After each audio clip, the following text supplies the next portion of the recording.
Selamat malam, berjumpa kembali bersama saya Wong Ganteng Sak Donya Mohon untuk tidak menyebutkan nama dan identitas dalam percakapan ini karena percakapan ini senekan dalam konten YouTube. Kalau ada sesuatu yang penting itu telepon, Mbak.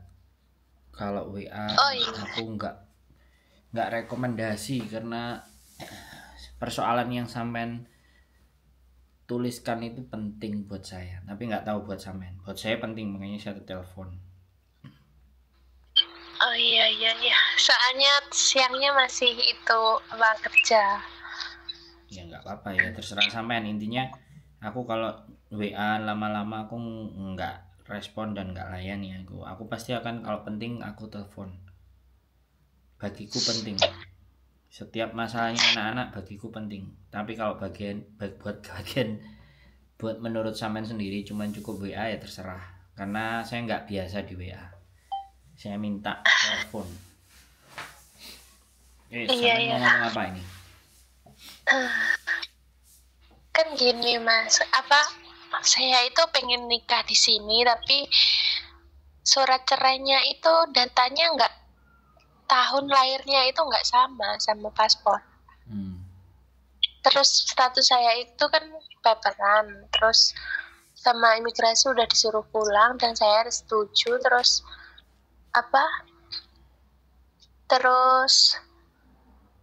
sekarang lagi menunggu tiket, tapi cowok saya itu pengen nikahin saya secepatnya.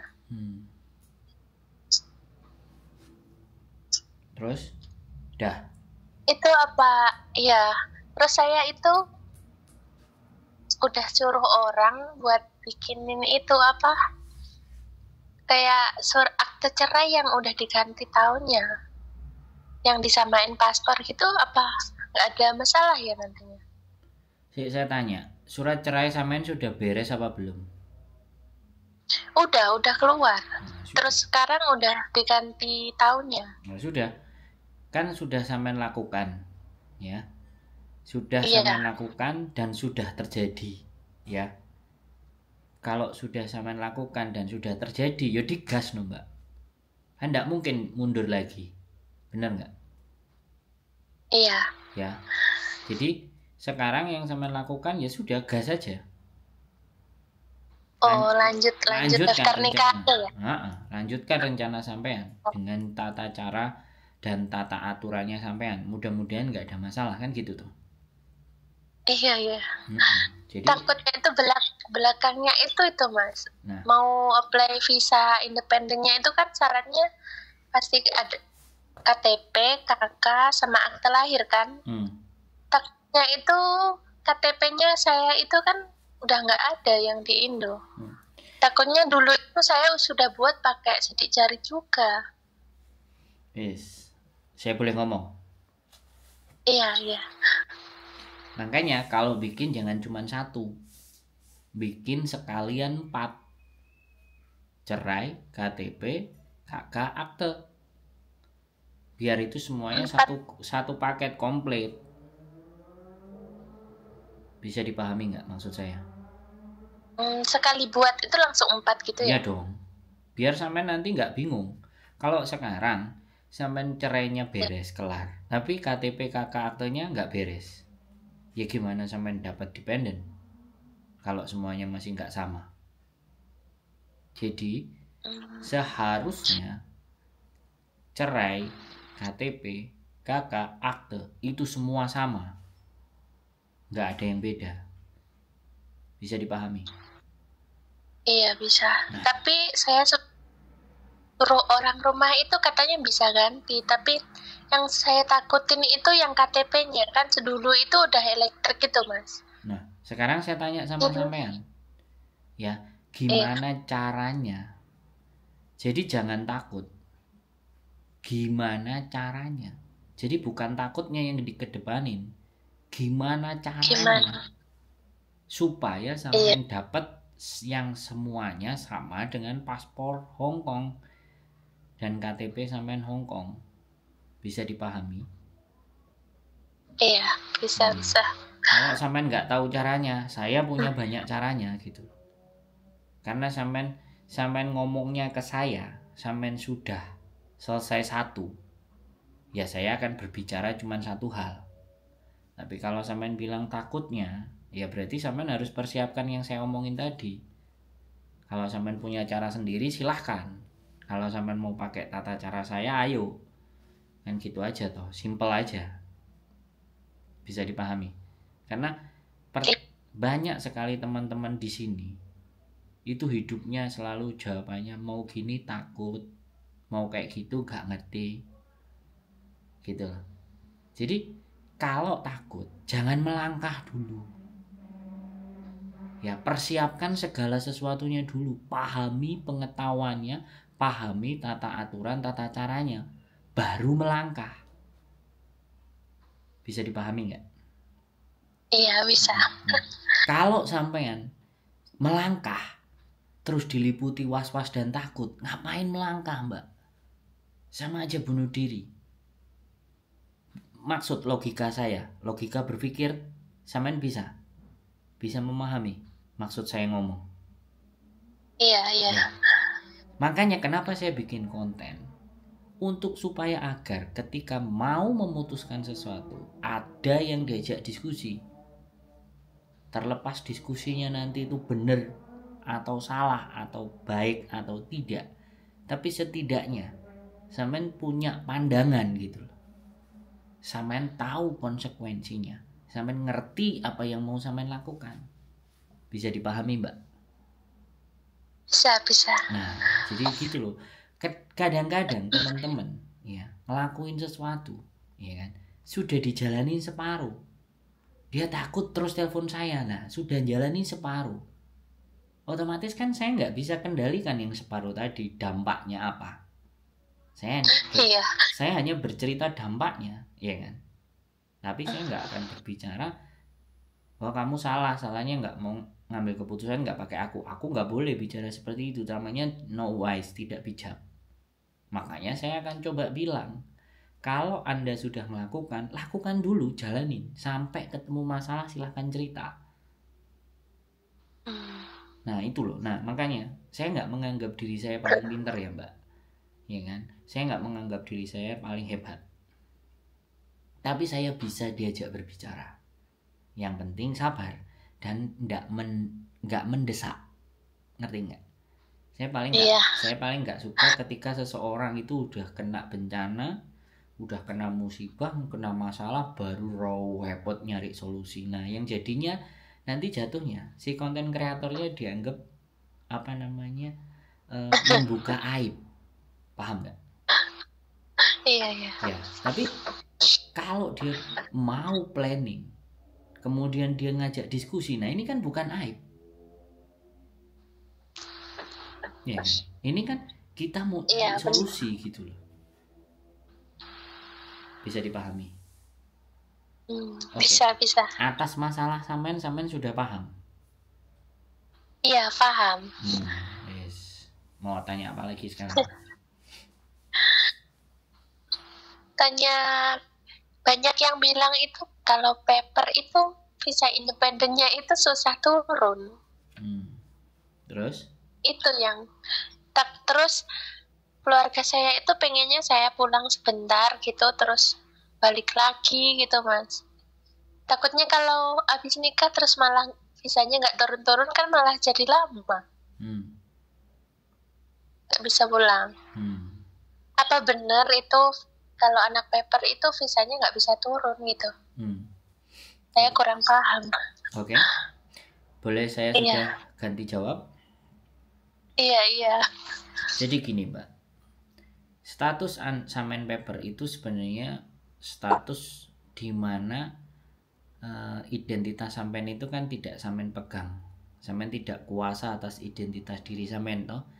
Sampean paspornya ada yang diminta, ataupun kalau nggak diminta dia bilang hilang, tapi dia simpan sendiri, nggak tahu. Intinya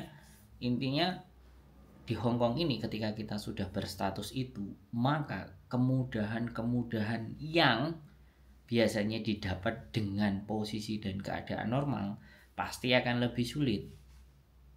Saya bilang nggak bisa loh ya.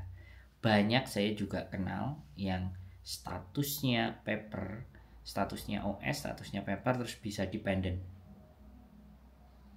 saya juga punya kenal banyak, tapi tidak semudah, ya kan, tidak semudah. Kalau sampean sudah paper dan memutuskan menyerahkan diri dan pulang, ini persoalan.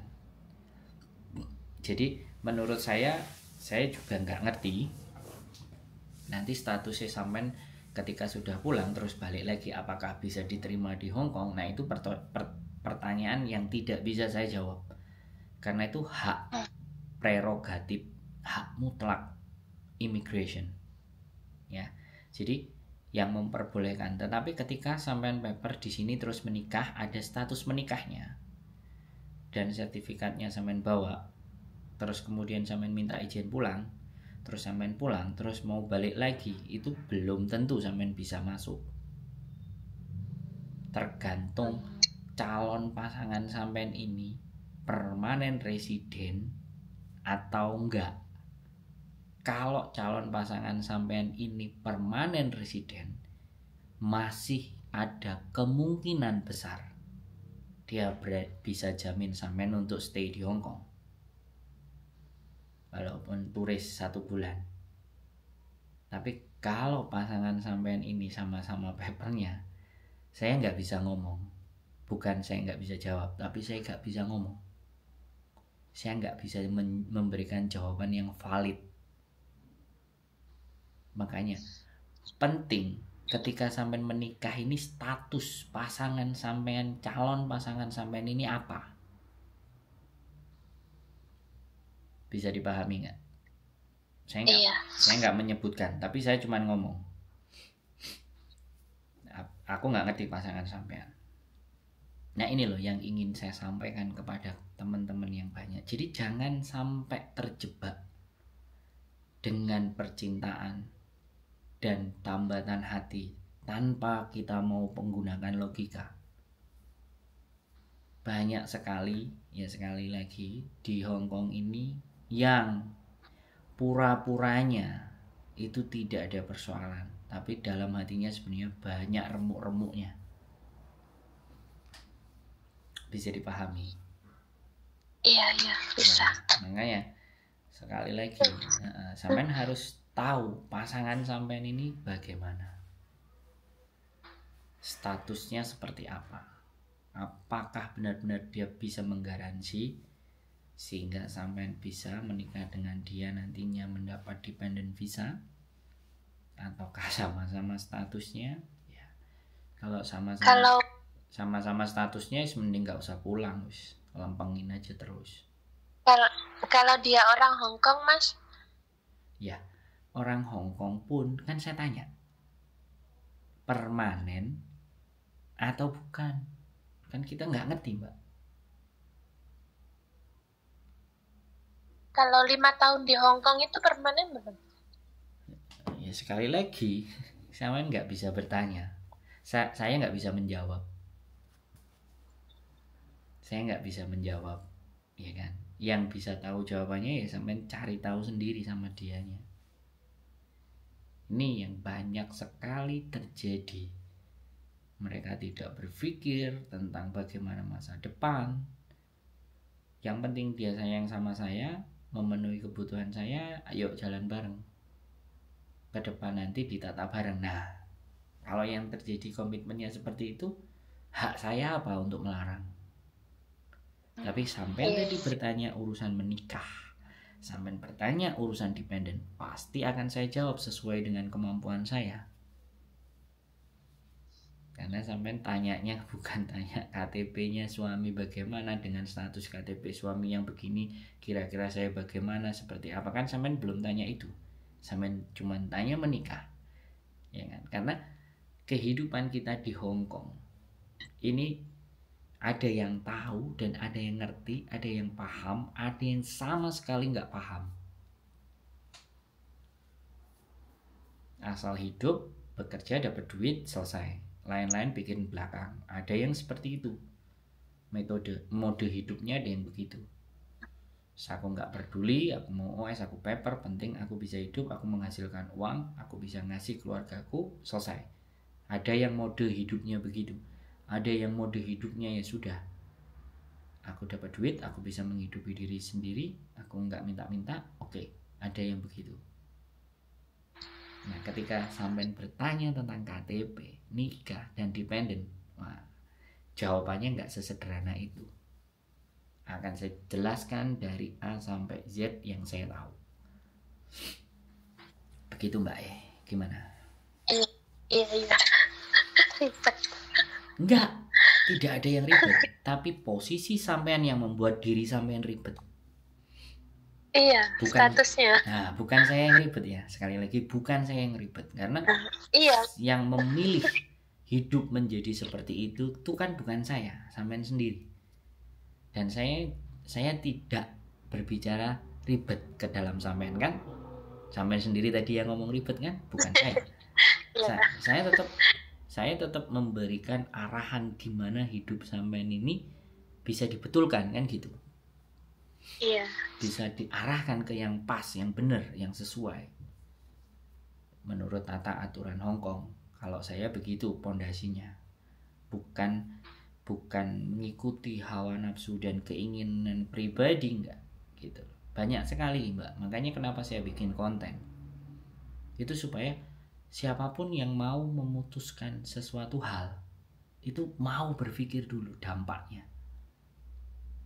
gitu loh. Jadi efek yang ditimbulkan itu enggak jangka pendek tapi jangka panjang. Tapi ya kalau mode hidupnya terserah lah. Nah yang jadi saya khawatir kan, omongan teman katanya begini katanya begitu kan, membuat sampean jadi bingung. Iya. Iya kan? Nah, tapi setelah ngomong sama saya, setidaknya punya pandangan kan, punya gambaran atau tambah bingung? Pandangannya kayak tetap ingin nikah. Resikonya nanti belakangan gitu. Nah ya sudah.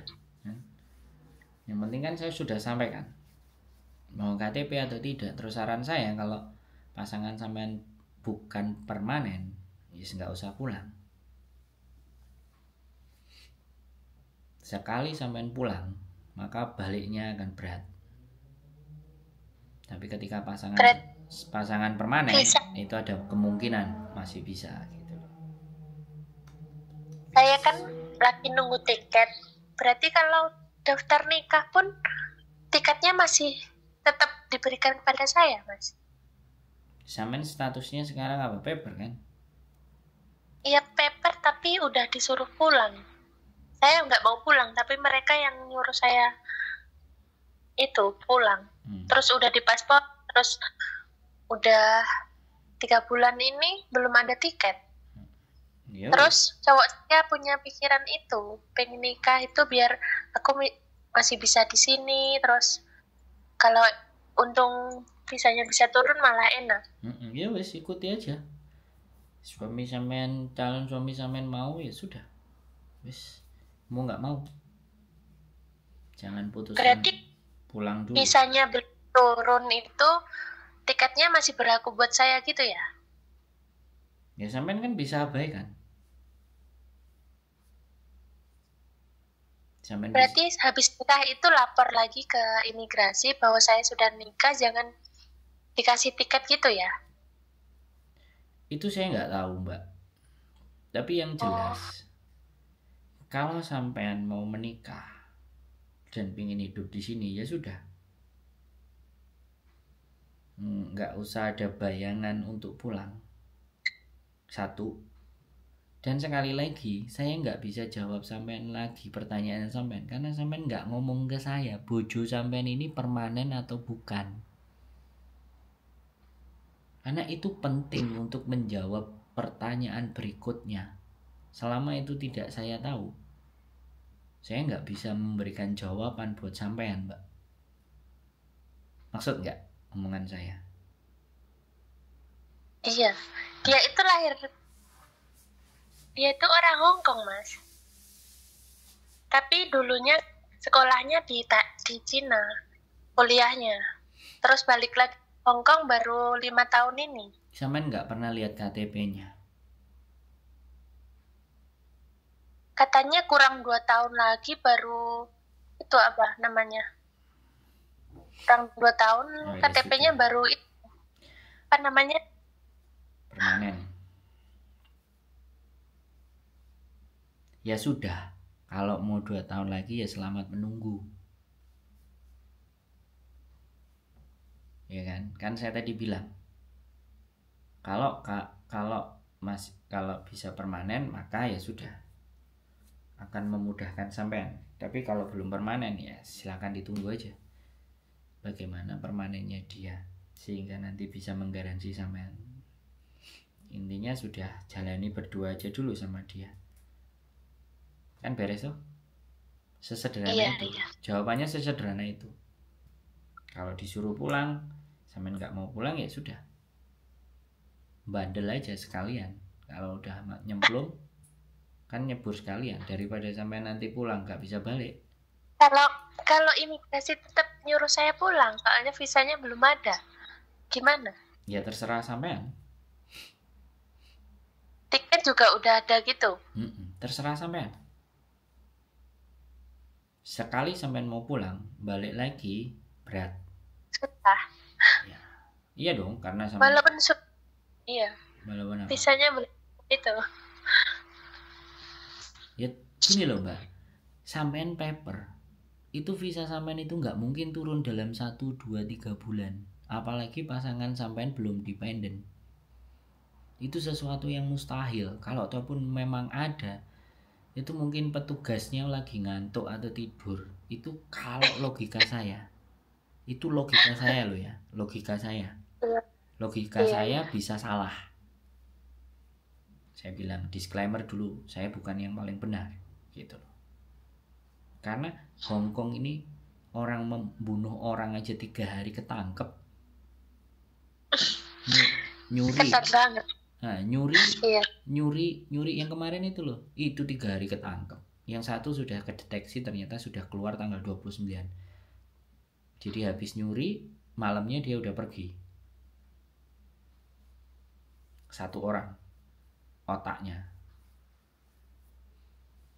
Gitu loh mbak.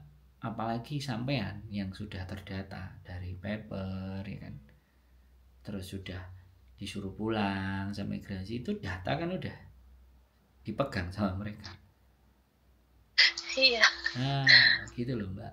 Jadi nggak apa-apa dengan sampean yang penting coba dulu lah. Kenapa? Sekarang yang paling penting nyoba dulu. Ya makanya gimana? Makanya lanjutkan apa yang sudah sampean coba gitu loh. Ya mudah-mudahan kan, bukan berarti dengan ngomong saya begini ternyata nanti jalan sampean nggak mulus, kan bukan begitu juga. Saya sih. Iya, nasib. Jadi kan siapa tahu dan sampean sudah, yang penting kan sampean siap dengan segala bentuk resikonya, itu paling penting. Iya. Gitu aja, nggak ada masalah. Lanjutkan yang sesuai dengan rencana sampean. Gitu. Sudah? Jadi sudah mulai memahami sesuatu yang sampean alami dan kemudian hari nanti bagaimana dan seperti apanya sudah terprediksi kan setidaknya. Sinyal jelek.